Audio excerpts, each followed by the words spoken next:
And let's look at some of the examples. This is part4 CPU from IBM, and this is the image for the die. And here we can see different components within the die.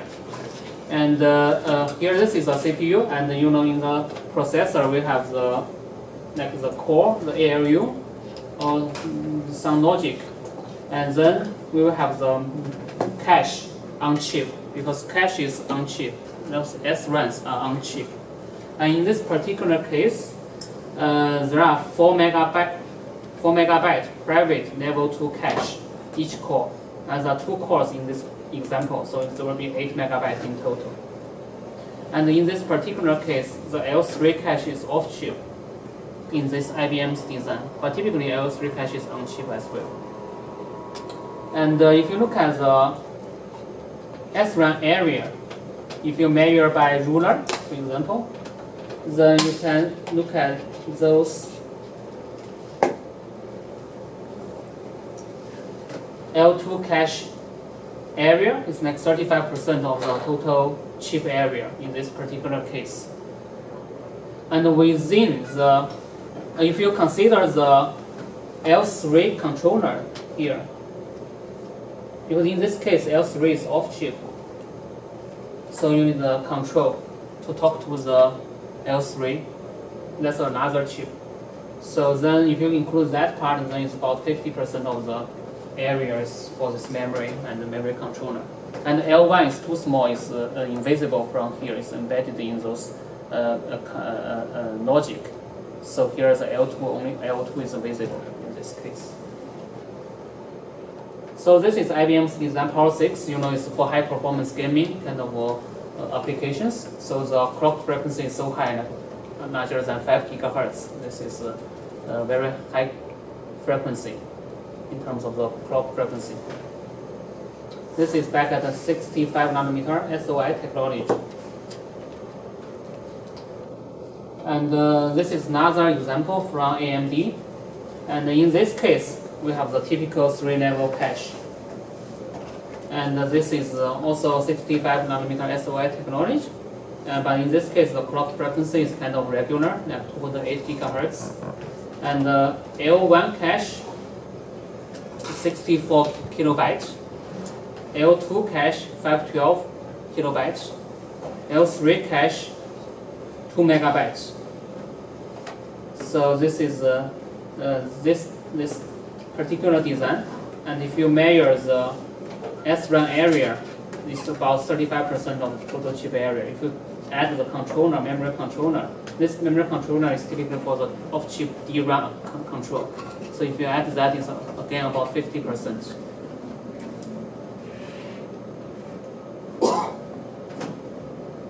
And here is another example from Intel.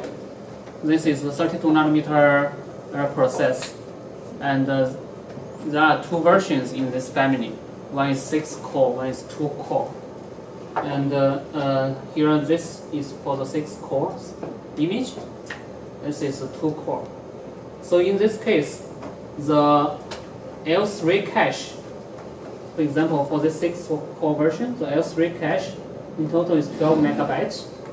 So in this case, the L3 cache is not private, it's shared. So because 3 cores share one L3 cache. And L2 cache, I think, is private, because L2 cache here is each core will have 256 kilobytes L2 cache. And also here it shows some of the details of the SRAM cell. This is the cell area. For L3 cache, each SRAM cell occupies about 0.171 micrometers square. This is a 32 nanometer technology node. So you can have a practice by yourself. If you think F is 32 nanometer, this is one cell's area in the micrometer square. So if you use this one divided by 32 nanometer square, then you can normalize that to the number of f squared. So you can do that, and then you can find out what is the normalized number of f squared for this design. So L2 cache, you can see, is larger than L3. This is as expected because L2 is faster, so you need to size up the transistor. So this number of f squared will be larger. I think you have some homework problem like this. I will post the homework later. Any questions? So then here are some more information about this Intel's processor, and I'll skip the details here. But here you see the transistor count for this 6-core version. It's more than 1 billion transistors. This is typical for today's processor below like 32 nanometer technology node. On the processor chip, you have more than 1 billion transistors. And most of the transistors are SRAM transistors.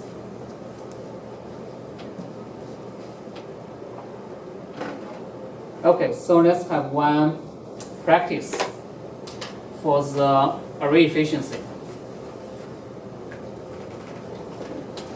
Again, this is this Intel's processor, and the question is to estimate the array efficiency for the L3 cache in this design. So how do we do that? Given the information from the previous 2 slides. So how do we approach this kind of problem? You may have similar problem in your homework, or maybe in the exam. So here by definition, the array efficiency is the memory cell array area divided by the memory chip size. That means the cell area plus the peripheral circuits. Okay. But this is a processor. So here we are asking for the array efficiency only for the L3. We are not asking for the whole chip. So we are asking within this L3 cache, what is the percentage of the area occupied by the SRAM array within this L3 cache? Okay. So then we get the information from the previous slide as we discussed. Each SRAM cell is this 0.171 micrometer square. And then how many SRAM cells do we have here? So it says 12 megabyte L3 cache. And roughly 12 megabyte, bytes, this big B is 8 bits, right? So then 12 megabytes will be 96 megabits. Okay. Then the memory cell area will be this 1.171 micrometer squared multiplied by this 96 megabits. So that will be this part. SRAM cell size, that's area each cell. And how many cells do you have? Then this is this 96 mega million. So then divided by the chip size for the memory only. So that means for the L3 only. So that means you want to know what is the area for the L3 here. So the total chip size is given by the previous slide. So the total chip of this chip is 240 millimeters square. And then you have to use a ruler or something similar to measure. Let's say in this image, if you measure the percentage of this part over the total, it's about 26%. So that means L3 cache area will be this 240 millimeters square divided by, multiplied by the 26%. You get the actual area for those parts. So that will plug into here. And then use those two and then you do the division here, then you get the array efficiency about 27%. Of course, this is just an estimation. This is for L3 only. This does not include the other circuitry, like the core or the other controller. So this is only for L3. Any questions here? Do you include the Q in the 26% of the L3? No. You said we use ruler to measure. You can use whatever method. Yeah. So then you can, yeah, in your computer screen, you can measure by whatever technique. Okay. So this is the processor, and the processor we have the cache, basically SRAM. And then we can take a look at some DRAM chips. So DRAM chip is much more, let's say, cleaner than the processor, because here you don't have the other logic. You only have the memory, and the memory is peripheral circuits. You don't have those like those ALU or multiplier or whatever. So here you only have this memory cell and these peripheral circuits. So you can see this is much more straightforward. You have the cell array in these 4 banks, and then the rest will be those will be the peripheral circuits. And for this one, you can directly use ruler to get the array efficiency. And here we just want to show the scaling of this one. This is still an old technology, 110 nanometer DDR. It's first generation of DDR. Only the chip's capacity is 512 megabits. And then after the scaling, you go to the 2 gigabits.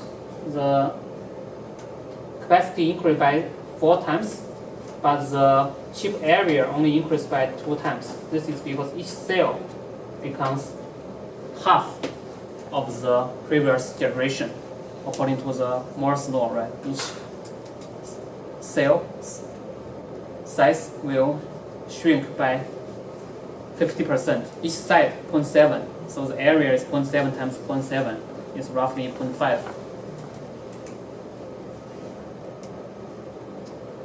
And this is the NAND flash.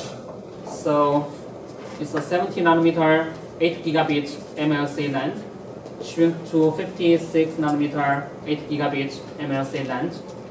So here the capacity is the same,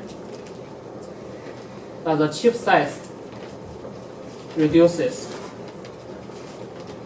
It does not reduce to half. Why is that? Because the peripheral circuits may not scale in proportion to this. So this is the NAND flash. You can see that the plane here is very regular. So those are the memory cell array for the NAND flash. Only at the edge you have the peripheral circuits.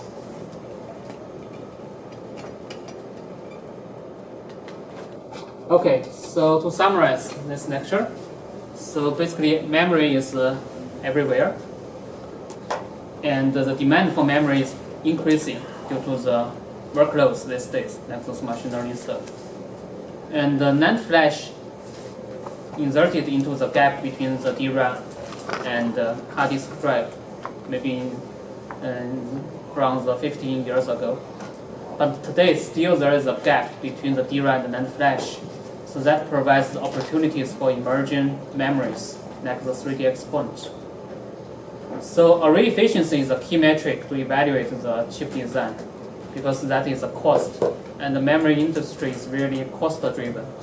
So it's very competitive. If you can sell that cheaper, then you will gain the market. So cost is number one criterion in the memory industry. And today we're going to have a quick review of the CMOS technology, and then we'll talk about some industry trends. As I mentioned, in this course we emphasize a lot on the industry trend. So we want to make this to be technology relevant, for the future. So first of all, we look at the MOSFET structure. And I assume that you are familiar with this. And so this is a schematic of a planar 2D MOSFET from the side view and the top view. So this is actually the layout. So you have the W and you have the L. So those are the design parameters for circuit designer. And then we have the contact to the source and the drain. So those will be the contact. And then the principle for the CMOS technology is that we have both NMOS and PMOS. And NMOS, electrons are conducting, and PMOS, holes are conducting. And those two are complementary. That means all the operations are opposites, let's say with different polarity. NMOS use positive voltage, gate voltage to turn on, PMOS use negative voltage to turn on. So I think those concepts are familiar to you. You are familiar with that. So then we have this CMOS technology to have both NMOS and PMOS on the same substrate. So typically it's a P-type substrate for the NMOS. And when you make the PMOS, you have to make an N-well. You have to dope the N-well, and then you make PMOS there. So this is NMOS, this is PMOS. And here we also show the body contact to the NMOS. So you have P plus body for the NMOS and N plus body for the PMOS. So I assume these are the prerequisites for this course. So I'll skip that. But when you look at the MOSFET operation, actually we prefer to use this band diagram to explain what's going on inside the device. And this is 3D view of the band diagram. So here this is for NMOS, and let's say we tilt the transistor by 90 degrees. So you are looking at this side is a silicon substrate, and then this is the gate, this is source, and this is the drain. So this is deep into the substrate. And in the band diagram, let's look at the conduction band edge. And here this is a EC, conduction band edge, and then EV, the valence band edge. And then in the middle is the Fermi level, intrinsic Fermi level. But of course, for the system, you only have one Fermi level, which is stationary. And the source and the drain, essentially, are the reservoirs for the electrons. You have many electrons here. And the P-type region under the gate essentially form the two PN junctions. Let's say source to the channel and channel to the drain are two PN junctions. So you have this barrier. And in the off state, when the gate voltage and drain voltage are zero, so those electrons are separated and you don't have any current flow. So what happens is when you apply gate voltage, the band is bending so towards the surface. So the barrier height is reduced at the silicon surface, which is the interface between the oxide and the silicon substrate.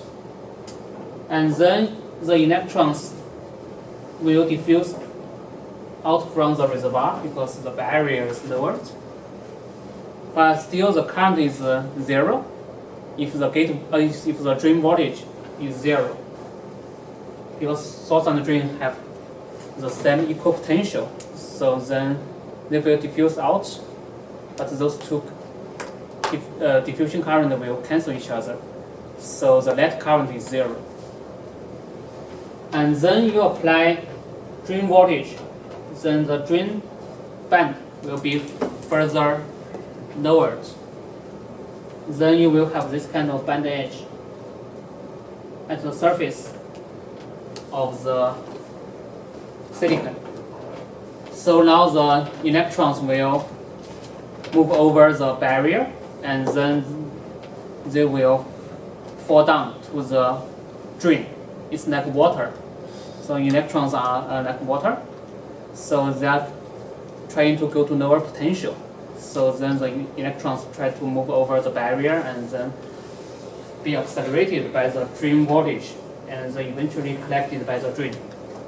So this is how the drift current occur in this MOSFET structure when you have the on state. So this is how the MOSFET work actually. So any questions? And then you should be familiar with those IV characteristics for the MOSFET. There are two kinds of IV. One is ID versus VD. This ID VD. This is also the output characteristics of the transistor. And then we have the ID VG. This is called the transconductance transfer characteristics of the transistor. So this is drain current with respect to the gate voltage. And here we have different operation region. So in the IDVD, we have this turning point, which is the separation between the triode and the saturation region. And as you know, for today's transistor, the current will not saturate. So you still have some slope when the VDS is larger than the saturation voltage. And then for the IDVG, you will get the threshold voltage here. So I assume you are familiar with those concepts. And there are some parameters associated with this IDVD curve. So first of all, if you look at the triode region here, because in the triode region, the transistor is more like a resistor. When the VDS is small, so the transistor is more like a resistor. So you can take the slope, because current is kind of proportional to the voltage, right? So that is a resistor. Resistor, you know, is a linear relationship between the current and the voltage. So then you can take the slope here. This is a channel resistance for the channel. The slope is the on-state resistance for the channel in the triode region. And we use big R on for this one. And then this is another slope. Okay. If you bias your transistor here, and then take the slope in the saturation region, you will get another slope. So this is called the output resistance. My question is, what's the difference between this output resistance and on resistance? Any idea? So this output resistance is a concept for analog circuits, small signal model. So because you are biasing the transistor here with a DC bias, and then you vary your AC signals here. So it's small signal parameters typically used for analog circuits. And for digital circuits, then you don't have that concept. Then for digital circuits, you look at this on resistance. And then there are some other concepts, like on-state current is defined as when the gate voltage, VGS, equals to the drain voltage, VDS, equals to VDD. So this is the maximum current you can get out from the transistor. This is defined as on-state current, I-on. And in the IDVG curve, not this curve, but you can get this transconductance GM, which is also important for analog circuit design, because that is kind of the transconductance. from the, let's say, the gate voltage, how much you can translate to the drain current. So this is also important for the analog circuits, but I don't think that will be used for our lectures here. Okay, so then let's go to the subthreshold slope. And below the threshold voltage, the transistor is in this so-called subthreshold region. And if you plot the ID versus VG in log scale, so here this in log scale, okay, then the IV will look like this. And this is I-on, because as we discussed, this is when the gate voltage equals to VDD, and then let's assume the VD also equals to VDD. Then this is maximum current I-on. But this is the threshold voltage. Below the threshold voltage, ideally, the transistor's current is 0, but in reality, it's not 0. The current, drain current, will exponentially decay as you reduce the gate voltage below the threshold. But it will not become 0. Okay. So here, when the gate voltage becomes 0, still you have some current. Okay. But I have to say this is when the VD equals to VDD in this case. VG equals to 0. So there's still current here, and this current is I off, defined as I off. When the gate voltage equals to 0, drain voltage equals to VDD, then there's still some current flowing, then this is defined as I off. Of course, when the drain voltage becomes 0, gate voltage becomes 0, then of course current is 0. But here the drain voltage is not 0, so then still you have some current. So this is the exponential decay function here, and we define the slope here is the subthreshold slope, and it's typically represented by, let's say, 60 millivolts per decade.